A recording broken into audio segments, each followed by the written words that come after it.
I am here with Tone Floreal, who is basically a de facto ambassador of London Real. Tony, tell us about you. Where are you from?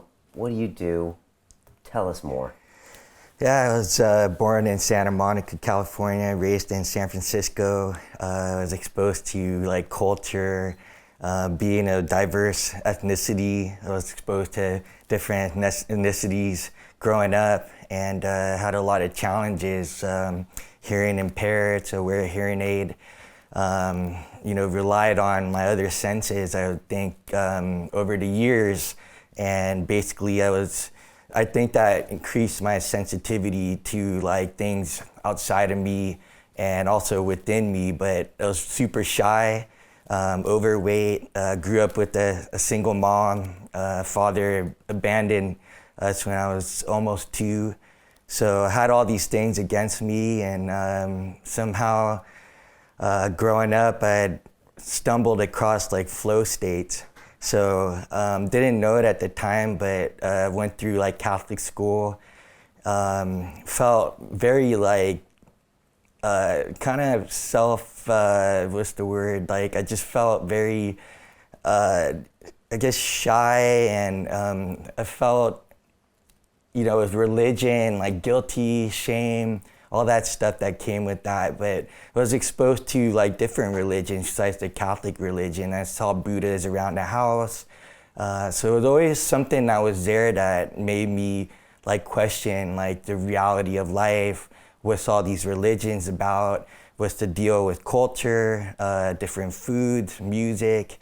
So I was exposed to art, and just pretty much, through the opportunity of playing sports for the first time, I had these moments where things would go into slow motion, but it was something that I kept in the closet. I didn't know if anybody else had experienced that. And, the big one happened when I was riding waves in San Francisco at Ocean Beach, and I pulled into a wave and it tubed in. I got in the tube and it just went in slow motion. It was a vortex, and it just made this amazing sound, just and it was timeless. And again, I was like, what is that? What's going on there? And again, over the years, different experiences, emergency situations, near death, depression, I just sort of stumbled across the flow state.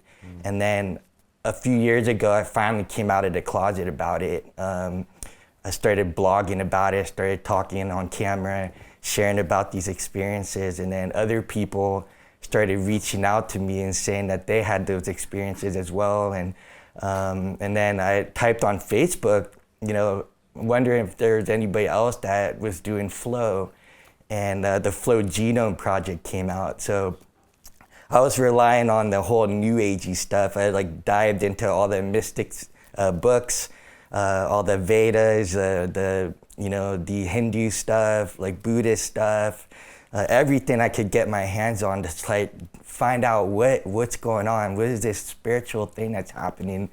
And the Flow Genome Project came in, and they put a science to this state. And that's when I was able to have a language to talk about flow without sounding new agey or woo-woo, which has a great play in it, but at the same time it bridged the gap to the non-sectarian world. Okay, and how did you find London Real? So again, I was just listening to some podcasts, and I was a fan of Joe Rogan.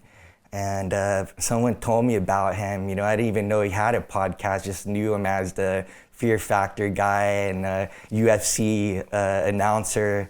And so I checked out his podcast, and I was just scrolling through, and I saw this London Real name, right? So I came out being Tone Floreal, and that's a whole story because I have a long Greek name. So I didn't want to have this long Greek name.com, and I found Floreal shopping for shoes. At the time I was married, I was living in Canada, in Vancouver, and I just happened to look in the shoe, and it said Floreal in there, and I turned to my wife, and I was like, honey, is that my name? And she's like, that's your name. And so when I saw London Real on Joe Rogan, I just, listened to it, and I saw you two guys, Nick and you, and I just instantly felt the connection with you guys, and I started following your show, and the rest is history. So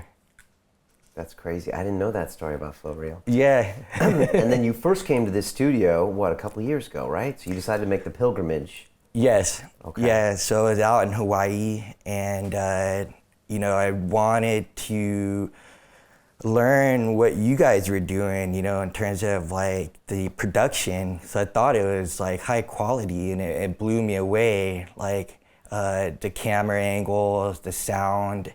And so when I saw that you guys had an academy, and the class that was in there was how to broadcast yourself, I was like, I'm in. And the funny thing was, like, there was like a survey that you had to fill out, I think, initially. So I submitted it, and I tried to like pay to get into the academy, and for some reason I could not get in. So I was just like, oh, okay, well, I guess, it's not open. There's maybe a lot of people in there.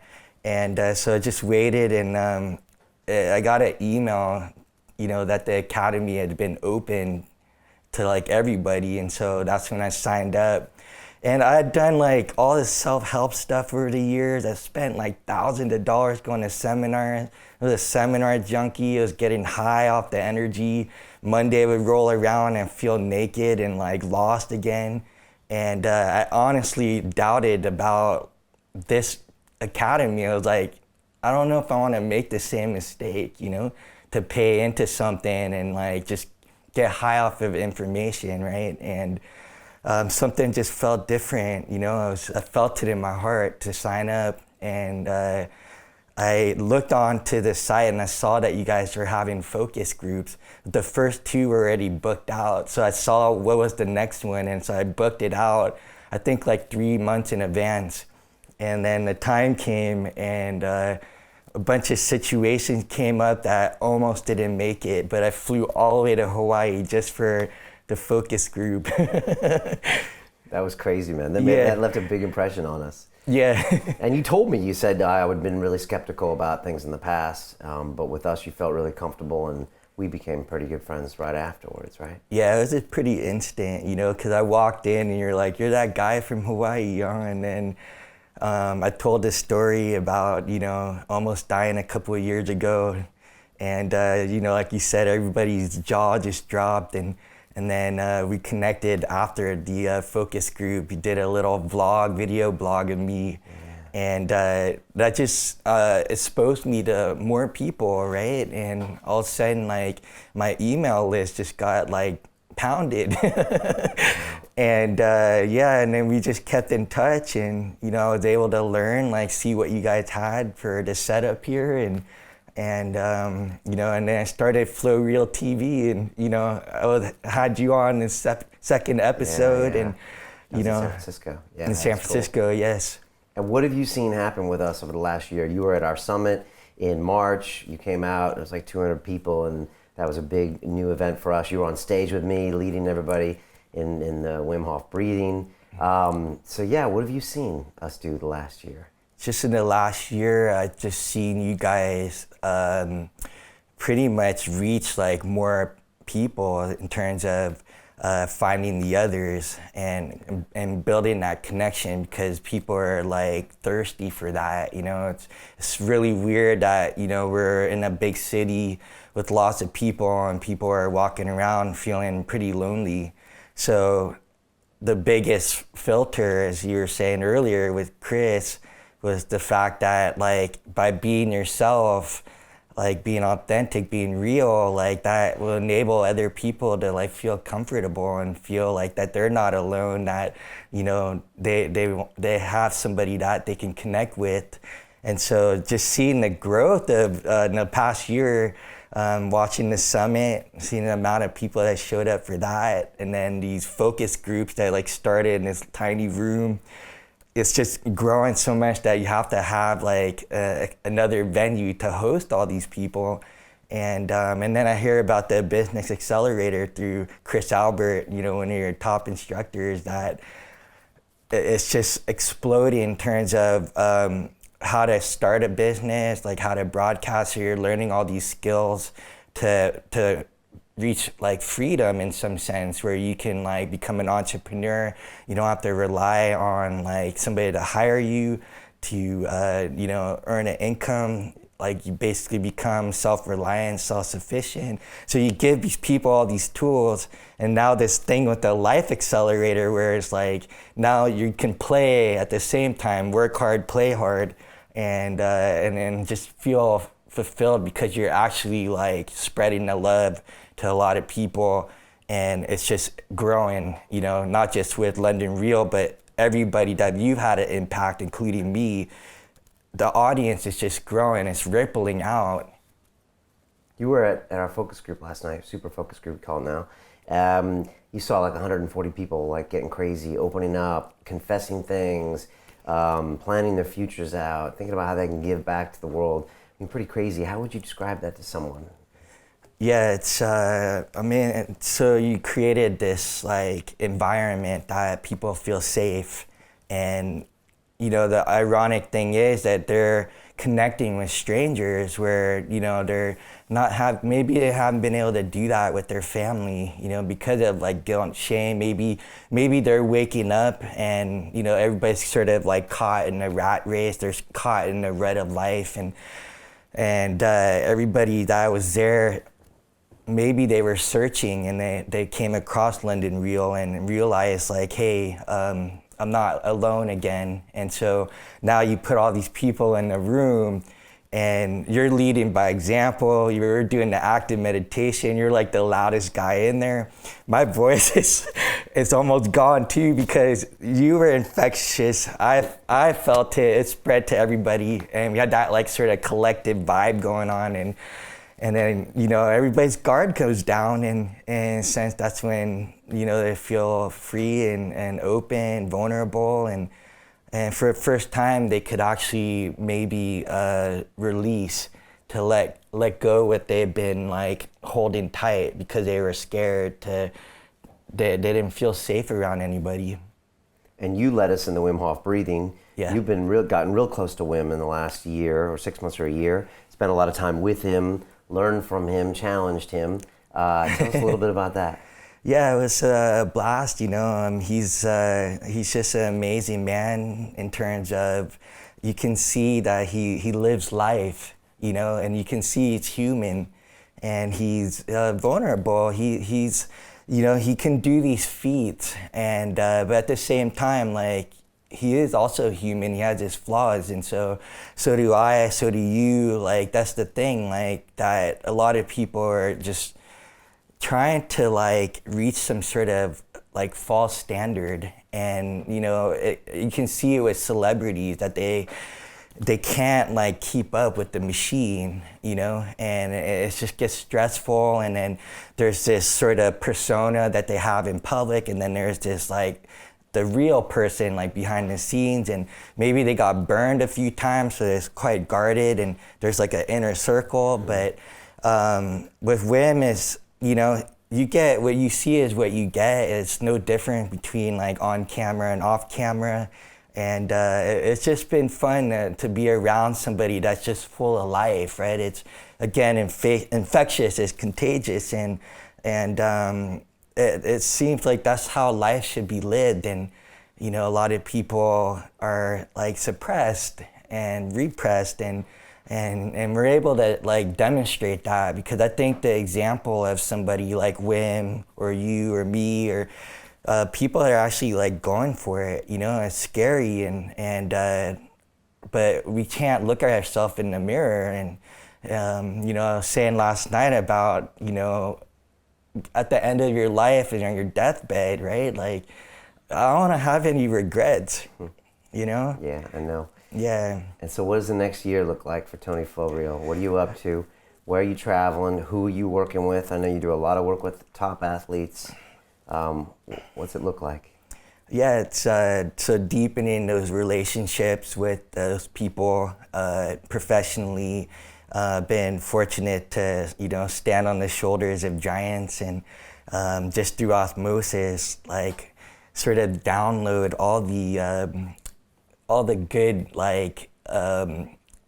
sort of their skills, like by being around them, and vice versa. We're exchanging vibrations, and it's not woo-woo because it is the brain wave, there's a heart wave, everybody sees that in the hospital, right? And then there's muscle waves. So those are actual signals that come off the human body. It's not woo-woo. So, more of that to experience connections with the people that I have relationship with, like deeper, and then also reaching out to more people, broadcasting, expressing this being as an art, right, and a science, and finding that sweet spot where I can just be more free, because I also deal with my demons, and so the next year is just going bigger with flow. Everything that I've ever learned wasn't in vain. It's converging, and I feel it. I feel like I'm seeing things that it's blowing me away, like, are coming to fruition. Like, I'm a big fan of Conor McGregor, and he demonstrates to me the mystic side of things, that he has a vision, and then he says it out loud that this is when he's gonna knock the guy out, at what round and how.